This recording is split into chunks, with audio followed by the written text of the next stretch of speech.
Will the Bears get their 6th win of the season? We talk about that next on the Unbearable Sports Podcast. I'm going to take the North and never give it back. So that's a good pick. You get the corner. I got to go bold, right? I got to go bold for this. Yeah, she's got some nice. Welcome back to the Unbearable Sports Podcast. I'm your host, Brad Barron. Make sure to like and subscribe out there on YouTube and rate the show 5 stars everywhere you get your podcast, especially Apple Podcast, because you will be in the running for a Darnell Wright jersey once we reach 58 5-star reviews out there. What's going on, everybody? It's good to be back.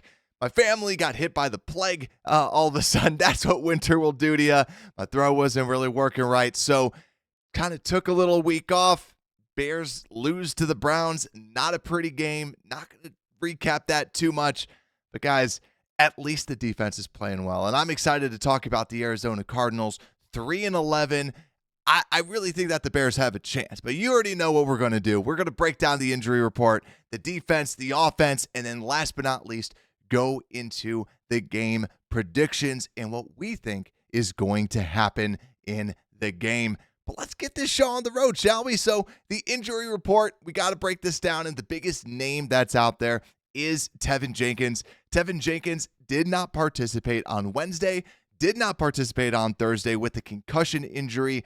And typically, we've talked about concussion injuries on this show before. Usually when you did not participate on Thursday, it's almost a guarantee that you're not going to be playing on Sunday. It's because you should have a limited walkthrough and then they evaluate you. So Tevin Jenkins, in my opinion, is as good as out for the game on Sunday. But then also when you go through it, Deonta Foreman did not participate today on Thursday with a for personal reasons. And then the other 2 people that have not participated both days was Noah Sewell and EQ St. Brown. Good news, DeMarcus Walker did not participate on Wednesday, but was a full participant on Thursday. So very good sign there. Same thing with Darnell Mooney recovering from an illness. The only other person that kind of popped up was Cole Kmet, limited with a quad injury. Shouldn't be anything too concerning, but something at least to monitor throughout the rest of the season. But also, if we flip over to the Arizona side of injuries, Marquise Brown, Greg Dortch, 2 wide receivers, did not participate on Wednesday and today on Thursday. And Garrett Williams, their rookie corner, did not participate today and the day before. So all 3 of those players, most likely not going to play and out there. So to me, when I'm looking at this Bears team, I'm looking over at this offense for the Arizona Cardinals, and I'm kind of feeling pretty good because if you look at that, if they don't have Marquise Brown, they don't have Greg Dortch, 2 big playmakers, you look at what else they have on this offense, and it's honestly not too crazy, right? if we're looking at it, because when you're looking at everyone else, I think that Michael Wilson, right? He was someone I really liked coming out of the draft. He's a rookie out of Stanford, has been pretty good. But you look at everyone else, Rondale Moore, amazing rookie season, but really has not produced at the same rate. And I think that when I look at this defense, you have Jalen Johnson, the number 1 cornerback according to Pro Football Focus, number 1 rated, right? He's going to get paid this offseason, and it's great to see. And I know that we weren't able to break down the Browns game. My God, does he look good when he's out there. Jalen Johnson, phenomenal player, and has been one of the key linchpins and one of the key people that has really turned this defense around. And when you look at the second half, they've been good. And if Marquise Brown's not out there, you're talking about putting the number 1 cornerback over on like a rookie Michael Wilson. I really like the Bears' chances at kind of stuffing Kyler Murray. And when you look at this offense for the Arizona Cardinals too, besides just the injuries that they're going to have at the wide receiver position, since Kyler Murray has come back, Kyler Murray has averaged 215 yards per game. Not really all that great, and 31 yards rushing on the ground. Yet again, not fantastic. 4 touchdowns, 4 interceptions, and has been sacked 14 times in 5 games. So guys, when I see that, you know what that makes me think? I look at this and I think that this is going to be a sack party for this defense. this Bears defense has been great. Montez Sweat has been playing out of his mind. I think that Montez Sweat, I said this last time that we did a preview, or last time we did a post-game show, that Montez Sweat to me is outperforming what he has done throughout his career. I think that he's showing a lot of superstar star traits that we really haven't seen. And that's why when he got signed, the price was a little bit high, but he has been living up to that contract since the Bears had signed him. So kudos to Montez Sweat. Kudos to this defense for looking really good. I'm excited to see this too, because you look at this offensive line. We talk about almost 3 sacks a game when Kyler Murray's in. And you flip over to this offensive line, you have Paris Johnson Jr., the right tackle. He's not been horrific. He is the guy that a lot of Bears fans, including myself, liked. He was the offensive tackle number 1 for majority of people out there. He hasn't been great, and he hasn't been terrible, but he hasn't been good. PFF has him ranked as the 62nd rated tackle out of 83 eligible tackles out there. But then you go to the flip side, DJ Humphries ranked 54th offensive tackle. He's never been that great outside of really one season in his career. But you look throughout the line, the Bears should be able to feast like what they did with the Browns. I fully expect this defense to do great. Let me know what you think. For those out there in YouTube, let me know what you think. Do you think that the Bears are going to get 3 sacks, 4 sacks, 5 sacks? How are we feeling? Because when I'm looking at this team, I'm feeling pretty confident, honestly. This defense, it feels good to say. This was the 32nd ranked defense like last year. This was one of the worst defenses. And now with the Bears, we have one of the best defenses out there. And going against what Football Outsiders DVOA, or actually, I forgot who purchased Football Outsiders, but the DVOA metric, the advanced metric, has the Arizona Cardinals as the 26th ranked offense, 32nd ranked defense, and 30th overall. So this is not a good team. Let's just be honest. Let's just call a spade a spade. This is not a good team. This is not a good offense. And I really do think the Bears defense are going to come out here and ball like they have been doing week after week since they got Montez Sweat. And I see the 4 interceptions that Kyler Murray has thrown. This defense gets a lot of interceptions, right? I feel like interception luck might run dry, but I still feel we're going to get at least 1 interception this week. But someone we have not talked about is their running back, James Conner. Even though that this offense has been kind of in flux, James Conner has been the biggest consistent factor for this offense. James Conner, 5 yards a carry at the running back position, has 717 yards on this season, averaging 71.7 yards a game. So even though this offense is not fantastic, Conner's at least looking pretty good on the ground. And when you talk about this Bears defense being arguably the best run defense in the league, feeling pretty confident about this defense. And guys, that feels pretty darn good with this defense as a Bears fan.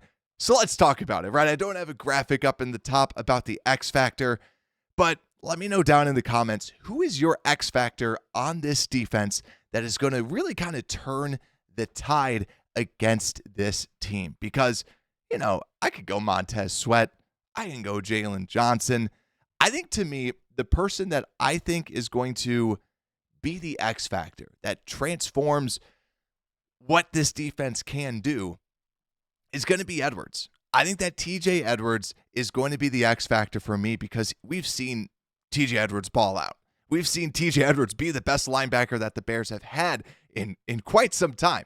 I think that he's been playing almost better than Roquan Smith. And actually, if you look at the stats, he has. I think TJ Edwards has been one of the best signings. We said it when it happened, and he's been living up to that deal. And TJ Edwards, over this second half of the year, has really popped. To me, he's the X factor that I'm looking at because he's going to be bringing down. He has to also look at James Conner, and he also has to look at Kyler Murray. And if you can stop the run, it's going to be a absolute game changer for them. I was tempted about Tremaine Edmonds. I think that that's also a close second just because of his speed. Maybe they match him up with the Kyler Murray just as a spy. But I think that Edwards, when he's firing, when he's playing, this run defense is stout. And then you force a Kyler Murray to beat you with his lack of wide receivers, especially if Dortch and also Hollywood Brown are not able to play. I think that this defense is going to be pretty darn good, and that's what's exciting to watch. I'm excited to watch this defense for real. But let's flip it over to the offense, shall we? Where it was an interesting, we'll say, offensive performance last week. And just so I can get my 2 cents out there, because I didn't do a recap, rewatching the tape, it really seems like everybody had a bad game. I don't want to pin it on Fields. I don't want to pin it on Getsy. I don't want to pin it on the O-line. Everybody sucked. Everybody played bad except DJ Moore. DJ Moore played the best game he could with his injury at that time. But for real, everybody, not that great. Everybody did not have a good joint performance. I mean, Kmet, right? Kmet was decent. DJ Moore was decent. Everyone else, I thought, really kind of struggled. So can we run up the score this game? Because when you look at the numbers, this is a defense that has allowed the 13th most, or they are the 13th best passing yards per game, and then the 31st at allowing rushing yards per game. So you can easily run it on this defense. And also, if you're curious, last in pressure rate at 16.7. They don't pressure the quarterback. They can't stop the run. To me, this is looking pretty good for this Bears offense if they want to have a redemption tour. We did not run the ball well at all against the Browns. The only person that did was Roschon Johnson. I'm looking at this. We got to run it up. I'm looking at Khalil Herbert. Khalil Herbert, really since coming back from that injury, has not looked like the same Khalil Herbert. And when I'm looking at this Bears team, Khalil Herbert, can you show what type of a back you are? And even like a Roschon Johnson. I'm curious if Roschon will start getting additional carries, because Roschon Johnson has been the more consistent back. And I think when you look in the future, this is a guy that can pass block. Khalil Herbert cannot pass block. And watching the Browns came back, he really can't pass block. And I hate saying that, but he's really just going to be a first and second down guy. And Roschon Johnson can pass block. He's very good at it. And yes, he has some mistakes, but for a running back, you can't really ask for much else. But to me, run the football against this defense. Like I said, they haven't been able to stop it. And also their starting linebackers are both on IR. They had Josh Woods, the former Bear, as a starting middle linebacker. He's out on IR. And Kaiser White, a good linebacker that I like, is also on IR as well. So because of that, they're starting a Chris Barnes at the middle linebacker position, and also Owen Pappoe, who is a 5th-round rookie out of the Auburn Tigers, who has some pretty good speed, ran a 4.39 at the combine. So someone to at least watch out for that can be tracking down Justin Fields. But I'm excited to see this running game get going again and really get back to what we are typical, like what we're used to seeing. Now, even though that Tevin Jenkins won't be out there, I think that Cody Whitehair can still slide in. And Cody Whitehair has struggled. I still feel like we're going to be able to run the football at least, even with Whitehair out there and even with Patrick there. So to me, keep feeding the rock. I think that this is a big game for Khalil Herbert, and I hope that they keep giving it to him so he can show what he is capable of, because he has been a good running back. It's just, since the injury, it's kind of hard to watch him a little bit more. But let's talk about something that was hard to watch, and that's the O-line. The O-line last week, terrible. Everybody was bad. Everybody except for Tevin Jenkins, I might say. Tevin Jenkins actually looked good until he got the concussion. He was the only person that was at least in front of his person more than 95% of the time. He was playing the best. And then Braxton Jones struggled. I didn't think that Darnell Wright struggled as much as Braxton Jones did. I'm a big Braxton Jones fan. Darnell Wright played a little bit better, but it was really kind of comparing crap to poop. It was just bad. Both sucked. Both were bad, but I really hope that they can at least come back, especially Braxton Jones and Darnell Wright. And Nate Davis, I think, is actually one of the biggest question marks. He signed that 3-year deal, and he's been going through, he had the family tragedy that he talked about at the very beginning of the year, and that's what he was trying to account for, right? Your mind's not right. But still, if the Bears are drafting in the top of the draft and they could get a new offensive tackle, Now you're talking about, do we move a Braxton Jones to a guard? Do we move one of the other tackles? Who do we move to guard? And then do you kick Nate Davis off the team, right? Nate Davis was performing a little bit better, but now, last game was a bit rough, and I felt like the game before that was a little bit rough as well. He's a better player than what he's put on tape.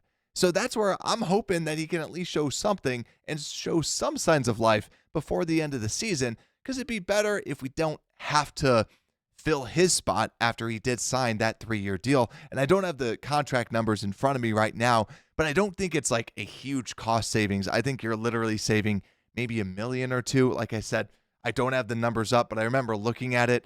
It's not like you're saving $10 million a year. He still has a decent chunk of guarantees for the next season. But also, Lucas Patrick, there's no redemption there. We know what he is. We know what Lucas Patrick is, and we know that Cody Whitehair is kind of washed. So we know what to expect. But I do think that when you look at this pass rush for the Arizona Cardinals, it's not that great. Ojulari is a good pass rusher that they drafted kind of high, but then also on the other side, Dennis Gardeck has had a decent season, honestly, this year. So he might turn some heads. He might actually surprise some people. He's PFF's 24th highest pass rusher out there, but really they're just trying to pin their ears back and go after the pass rusher. Zaven Collins, another good player as well. That's kind of having a resurgence after moving from more of a linebacker position over to an outside linebacker position and rushing the passer.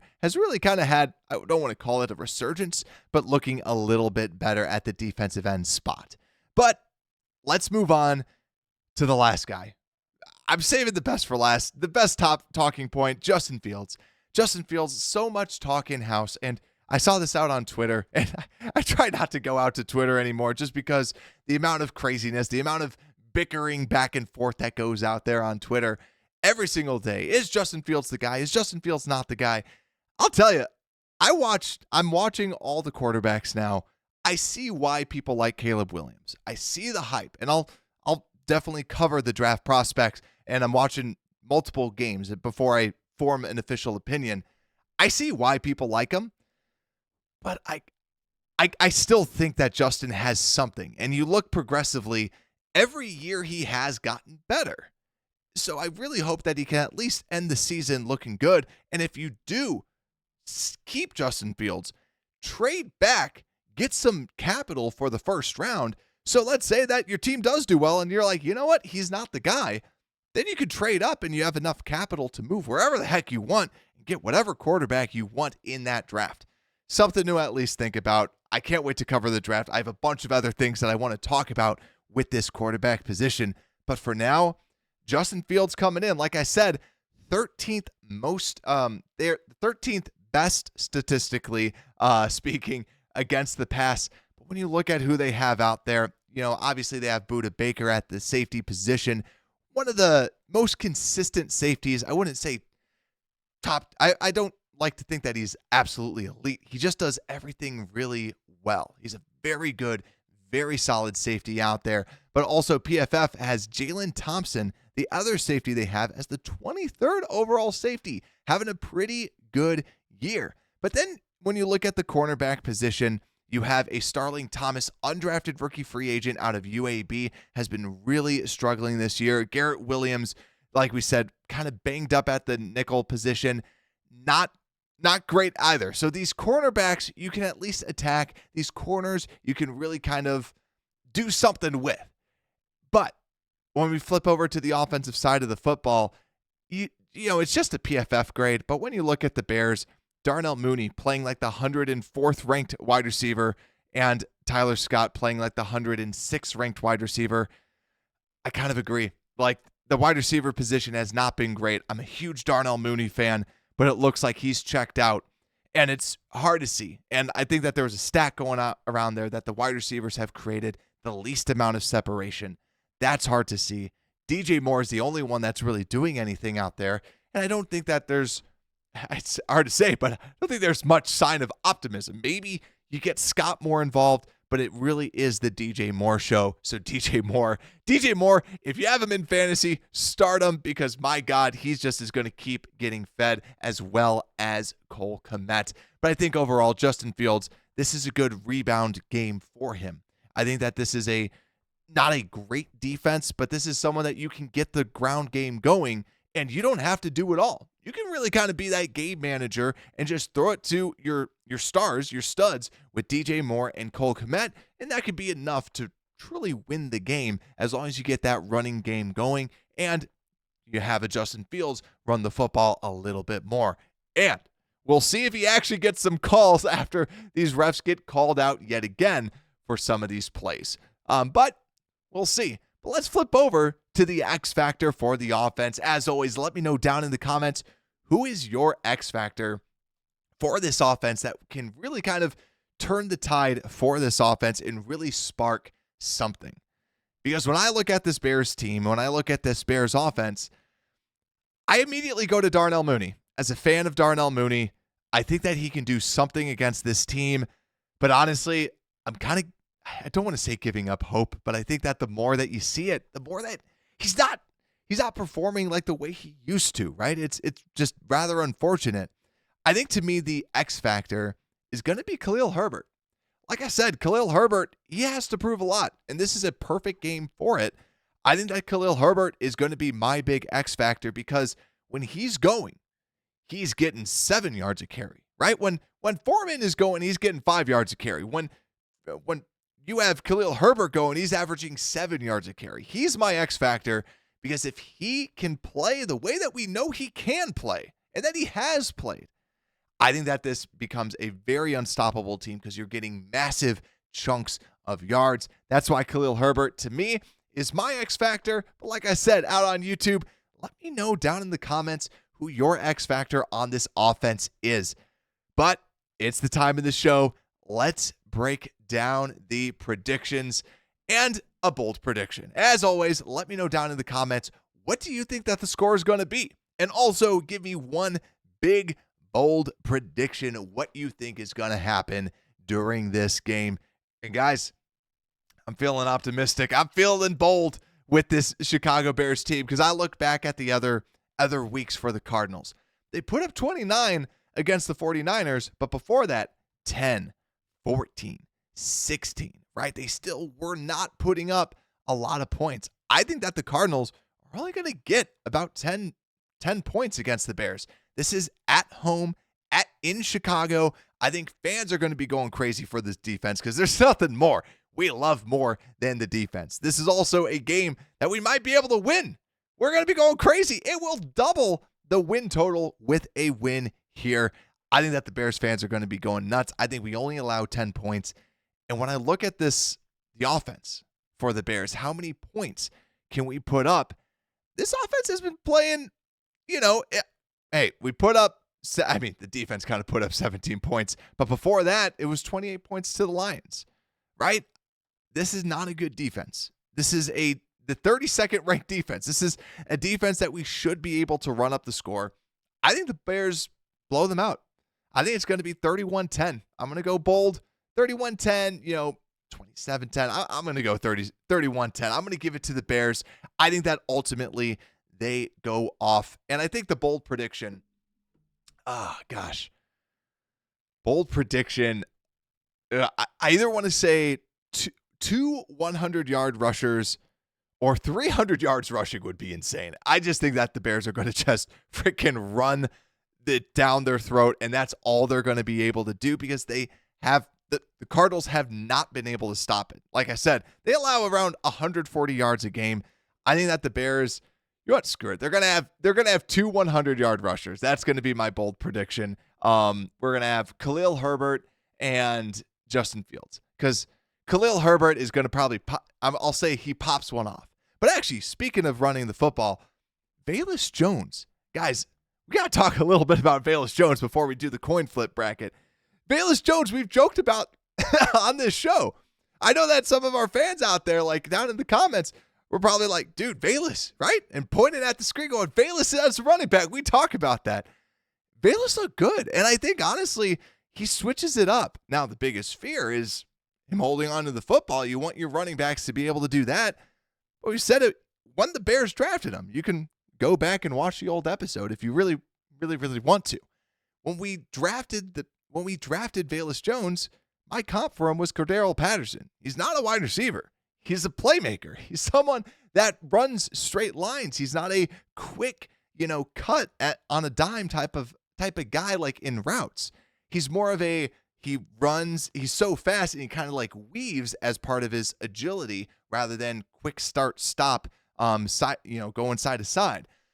So I like that. I like that. As long as he holds on to it, what do you have to lose? Because if you lose, you get a better pick. If he fumbles it, you know your answer, and you can cut him in this offseason and say, see ya, we don't need you. But if he plays well at the running back position, you might not need to draft another running back this year, even though I am a big fan of that strategy every single year. But hey, I can't keep you guys waiting anymore. We got to do the coin flip bracket. For those that are new, I have a coin flip app, and really I think next year I actually need a normal coin because it always picks tails. But let's see. Heads is Bears win. Tails is Bears lose. And let's see if the tradition continues. No, it doesn't. It does, in fact, do heads, ladies and gentlemen. We have a heads. The coin flip has predicted the Bears will win. This is a pretty darn accurate coin. I think so, too. Like I said, I think that the Bears are going to be able to run the football all over the Arizona Cardinals and end up winning 31-10. Big win for the Bears. We'll celebrate it all out here. Let me know what you think, though, down below in the comments. But that's our show. Thanks for watching. Make sure to like and subscribe out there on YouTube and rate the show 5 stars. Merry Christmas. Happy holidays, everyone. And with that, Unbearable Sports Podcast, we are out.